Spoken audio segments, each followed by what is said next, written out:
Svaki zločin mora biti priveden pred lice pravde. No, kad ni 24 godine poslije nitko nije odgovarao za pogibiju mladih redarstvenika u Mirkovcima, ta spoznaja ne boli samo obitelji poginulih hrvatskih vitezova, nego i sve preživjele sudionike ove akcije, ali i sve građane kojima je Hrvatska na srcu. Jer događajem od 22. srpnja 1991. godine, nakon Borovog sela, cijela Hrvatska je imala priliku vidjeti što se može očekivati od ljudi koji su se pobunili u Hrvatskoj, te da nam u obrani svoga praga i domovine predstoji teška borba. Jednako tako, Jugoslavenska narodna armija je jasno dala do znanja na čijoj je strani. Ovo je središnja tema Nedjeljnog dnevnika. Ostanite s nama.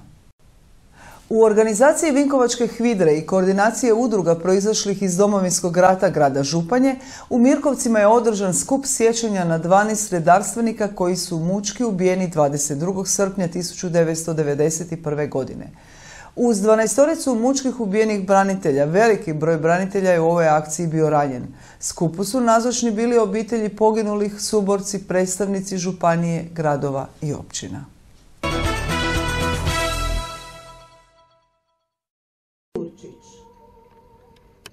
22. srpnja 1991. godine iz Vinkovaca pod Mirkovaca krenulo je 80 hrvatskih branitelja. Krenuli su samo s jednim ciljem – uspostaviti mir i red. Naišli su na otpor. 12-torica su mučki ubijena, a veliki broj ih je ranjen. A tu, na tom potezu gdje su poginuli, bilo nas je 17. Jedin sam ja ostao koji nije bio ranjen, ovi su bili ranjeni i ostali su poginuli. Kako ste se uspjeli spasiti? A to je Bog dragi zna. Jer pored mene je baš Božić poginuo i Dane iz dole od Zadra, od Bibinja. Bio je 2 metra od mene. Kad se sjetim ovoga odmah mi emocije prorade velike. Jednako kao i ostalim preživjelim suborcima, svjedocima ovoga događaja. Potpredsjednik Hrvatskog sabora Tomislav Čuljak bio je pripadnik postrojbe čiji su sinovi poginuli i ranjeni na takozvanom Privlačkom putu. Zapravo od početka sam znao za akciju i bio sudionik svih događanja i zato mi je posebno teško na ovaj dan. Evo, mislim i lete na sve te naše drage heroje koji su dali svoje živote za obranu naše domovine. Sjetim se svih ovih događaja ovdje u Mirkovcima i svega što je prethodilo, ali i svega što je bilo poslije ove akcije. I evo, danas možemo biti zadovoljni i možemo reći da konačno Hrvatska funkcionira na cijelom svom teritoriju, da žrtva ovih naših hrabrih branitelja nije bila uzaludna i evo, drago mi je da se ponovo okupio veliki broj ljudi odati počast najhrabrijim hrvatskim sinovima koji su za Hrvatsku dali svoje živote. Svaki zločin mora biti priveden pred lice pravde, no za ovaj ni 24 godine poslije nitko nije odgovarao. To je ono što najviše boli ne samo obitelji poginulih hrvatskih vitezova, nego i sve preživjele sudionike ove akcije. Zašto se ne istraži tko je ubio ove hrabre ljude ovdje u Mirkovcima i znači amnestija za ljude koji su bili pripadnici postrojbi ili tada nelegalnih postrojbi, ali koji su bili tada pripadnici postrojbi srpske vojske ovdje, mogu imati amnestiju za sudjelovanje, ali ne za zločine koje su učinili. Tako da vjerujem da je došlo vrijeme da se otvori i to pitanje. Jer ovim događajem 22. srpnja 1991. godine, nakon Borova sela, cijela Hrvatska je imala priliku vidjeti što se može očekivati od ljudi koji su se pobunili u Hrvatskoj, te da nam u obrani svoga praga i domovine predstoji teška borba. Jednako tako, JNA je jasno dala do znanja na čijoj je strani. Tek sad shvaćamo s ovim distancom kolika je vrijednost ovih života koji su ljudi dali za mladu hrvatsku državu obranu. Malo vrijeđe i žalosti neke izjave koje kažu da su ovdje branili domovinu oružjem neuki ljudi i manje obrazovani i siromašni ljudi. To vrijeđa i boli, a ovdje se sjećamo da se ovdje stavilo u redu da bi se dobilo oružje, nije bilo dovoljno oružje za obranu. Mlado se vraćala i studenti iz Zagreba, napuštala se radna mjesta da bi se branili svoj dom, svoja Hrvatska ovdje. Vrijednosti Domovinskog rata su nešto što je ugrađeno u temelje samostalne demokratske Republike Hrvatske.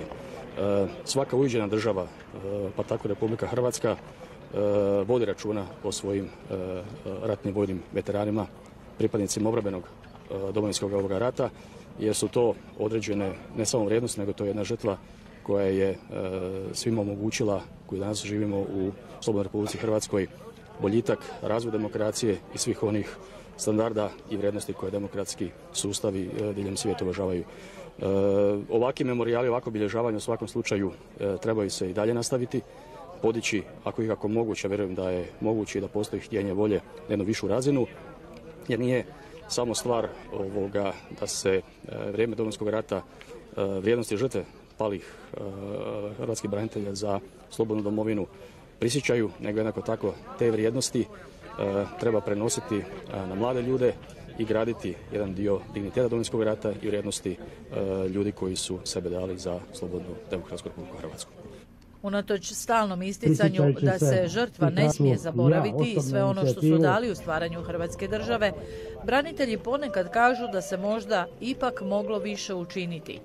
Svi koji su stali na branik domovine sanjali su prosperitetnu Hrvatsku u kojoj će živjeti od svoga rada, u kojoj će se razvijati svaki njezin kutak, a ne domovinu iz koje će se odlaziti, što je surova današnja stvarnost. Mislim da su oni sanjali zemlju blagostanja, zemlju gdje ćemo svi moći raditi, živjeti slobodno, uživati u svojoj domovini. Danas to možda baš i nije tako.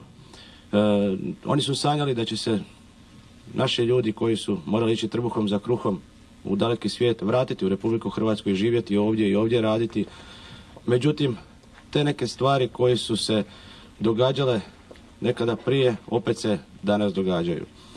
Mislim da vis-a-vis njihove žrtve i vis-a-vis žrtve njihovih obitelji koje 24 godine žive bez svojih očeva, bez svojih braće, bez svoje djece, moramo učiniti zemlju takvu kako su oni sanjali. Sanjali su zemlju blagostanja, zemlju gospodarskog prosperiteta, a svi zajedno moramo učiniti je takvom da bi u budućnosti mogli doći ovdje puno ponosniji. Mi sada ovdje koji radimo i živimo u političkom životu, gospodarskom, ono sve učiniti da se to Hrvatska ne propada na drugi način. Način aktivnosti rada vlade je takav da se Hrvatska rastače na drugi način, da se gubi ono što je vrijedno stvoreno. Na tome moramo iz stradanja njihovih skupiti snage i energije za rad i boljitak za Hrvatsku onako kako su oni željeli. Braneći svaki njezin pedalj i isto tako oslobađajući je. Svaki život koji je utkan u stvaranje samostalne Hrvatske, svaka žrtva mora biti stalno isticana i nikada zaboravljena. A obljetnice kao što je ova svakom od nas dužnost i obveza da zajedno s njihovom rodbinom i suborcima dođemo i poklonimo se njihovoj žrtvi i pomolimo za njihovu dušu. To je najmanje što možemo dati u znak zahvalnosti za ono što su dali oni nama. Jer ovo sve što se događa omalovažava njihovu žrtvu i njihov život koji su položili na oltar ove domovine. Sjećanje na 12 hrvatskih vitezova upriličeno je u Županji. Od njih 12, 10 je bila s područja Županjske Posavine. Kako ste se spasili? Sa prijateljima je lako se pa spasiti. Sve ostalo poslije gore nego onda kad je bilo to. I danas je dan gore nego onda. Svake godine sve gore.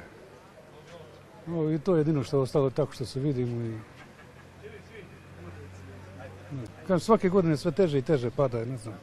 Sigurno su puno više zaslužili. Mi znamo dobro da sve organizacije padaju na 1-2 čovjeka. To da je trebalo i nikada nije kasno podići na jedan puno viši nivo i dostojanstveni nivo. Jer gledajte, puno ljudi povrka, Borovo selo 2.5. i 22.7. To su dva nemila događaja u Vukovarsko-srijemskoj županiji gdje je veliki broj naših suboraca, kolega, prijatelja stradalo. Da nije bilo žrtava mladih ljudi koji su u tom trenutku poletili za obranu Hrvatske, na neki način to su prve žrtve u Hrvatskoj koje su nastali tijekom Domovinskog rata, vjerojatno Hrvatske ne bilo. Te žrtve su nemjerljive. Svaka obljetnica je opomena da se ne smiju zaboraviti žrtve Domovinskog rata. Imena 12 hrvatskih branitelja, ali i sva druga, svaka akcija, svaki trenutak kada je vraćen teritorij. Hrvatska je povijest koja je upisana zlatnim slovima i uči kako se treba čuvati i braniti svoja domovina. Domovinu moramo graditi jednako kao što su se oni borili za nju, jer svatko od nas jedna je kockica naše hrvatske zajednice.